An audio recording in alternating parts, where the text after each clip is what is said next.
Iran का दावा है कि अमेरिका ने सीज़फायर का उल्लंघन किया है, सीज़फायर को तोड़ दिया है। दूसरी तरफ राष्ट्रपति डोनाल्ड ट्रंप का कहना है कि उनके 3 डिस्ट्रॉयर्स स्ट्रेट ऑफ हॉर्मुज से गुजर रहे थे और ईरान ने उस पर हमला किया, जिसे रिटेलिएट करने के लिए जवाबी कार्रवाई में अमेरिका ने फिर ईरान के 2-3 अलग अलग जगहों पर हमला किया है। हमला किया, एक तरफ वो सीज़फायर की बात करते हैं, दूसरी तरफ हमले करते हैं और उसके बाद उन्होंने बोला कि ये तो बस एक लव टैप है, प्यार की हल्की सी थपकी है ये जो हमला किया है और सीज़फायर बना हुआ है, ये उन्होंने एक इंटरव्यू में कहा। उसके बाद एक उन्होंने जो ट्वीट सोशल ट्रुथ पर जो उन्होंने पोस्ट किया, उस पर डोनाल्ड ट्रंप का कहना है कि उनके जो जहाज़ हैं, जो छोटे छोटे जहाज़ हैं, उन्हें अमेरिका ने डिस्ट्रॉय कर दिया और वो ग्रेव में तितलियों की तरह बिखर गए। अब ये जो कन्फर्मेशन हुआ है हमलों का, इसको यूएई ने भी किया है।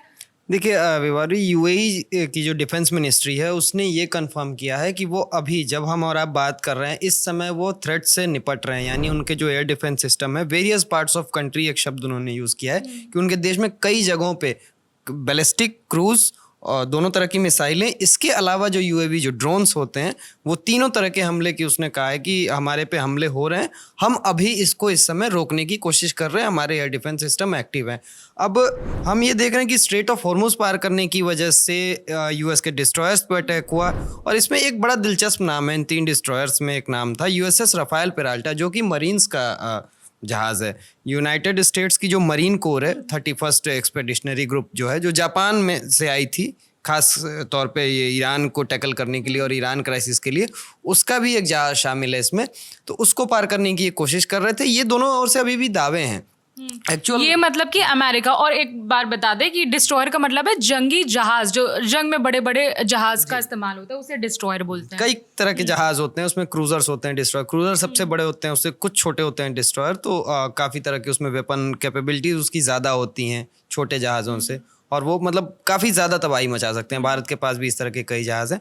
तो अभी हम देख रहे हैं कि यूएस के जहाज़ों पे पहले अटैक हुआ, यूएस का कहना है कि हमने सेल्फ डिफेंस में रिटेलिएशन किया, और ये प्यार की थपकी, ये बहुत एक चिंता वाली बात है कि आप 4 मिसाइलें या 10 मिसाइलें किसी पे दाग रहे हो या कोई बम दाग रहे हो और उसको प्यार की थपकी अगर आप नाम दे रहे हो, तो ये बहुत इनसेंसिटिव तरह का एक स्टेटमेंट जान पड़ता है कि आप इससे किसी की जान जाती है। आप जब हथियार किसी पे हमला करते हो तो इससे किसी की जान जाती है, और इसको आप प्यार की थप्पी कैसे कह सकते हैं? तो प्रेसिडेंट ट्रंप क्या कहते हैं वो शायद खुद ही जानते हैं क्या है क्या नहीं। और अब तो सीज़फायर टूटता दिख रहा है, जिसे यूएई ने भी कंफर्म किया है। बड़ा नाजुक सा सीज़फायर अभी चल रहा है। ये एक तरफ वो कह रहे हैं कि हमारी बात भी चल रही है, बात इनडायरेक्ट चल रही है कि इनडायरेक्ट चल रही है। हाँ, एक बात है कि पाकिस्तान में जो इस्लामाबाद टॉक्स चल रही थी उसका कोई नतीजा नहीं निकला।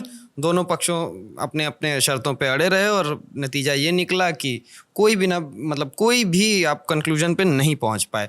और इस तरह की जंग में जहाँ पे कई सारे स्टेक होल्डर्स हैं, यहाँ पे पूरा मिडिल ईस्ट, पूरी दुनिया का जो ऑयल सप्लाई है वो एक मतलब सबसे बड़ी चुनौती है, और बावजूद उसके अगर मतलब आप इस तरीके से इतने लाइटली बात कर रहे हैं, आप एक हमले को प्यार की थपकी कह रहे हैं और तितलियां और कब्र ऐसे शब्द यूज़ कर रहे हैं, तो मुझे नहीं लगता प्रेसिडेंट डोनाल्ड ट्रंप शायद वो इतने सीरियस भी हैं सीज़ फायर के लिए।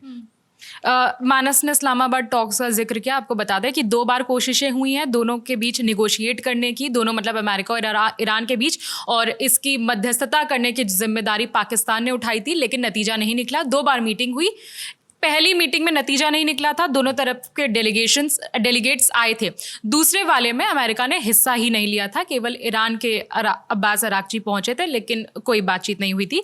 तो पाकिस्तान की जो कोशिशें थी वो रंग नहीं लाई, कुछ उसका नतीजा नहीं निकला, और अभी भी एक दूसरे पर हमले किए जा रहे हैं, सीज़फायर का उल्लंघन किया जा रहा है। और जो भी चल रहा है वेस्ट एशिया में, उससे जुड़े अपडेट हम आप तक पहुंचा रहे हैं। हमारे साथ मानस थे जिन्होंने आपको डिस्ट्रॉयर्स के बारे में बताया। मेरा नाम है विभावरी। अपडेट्स के लिए देखते रहिए दी ललन टॉप।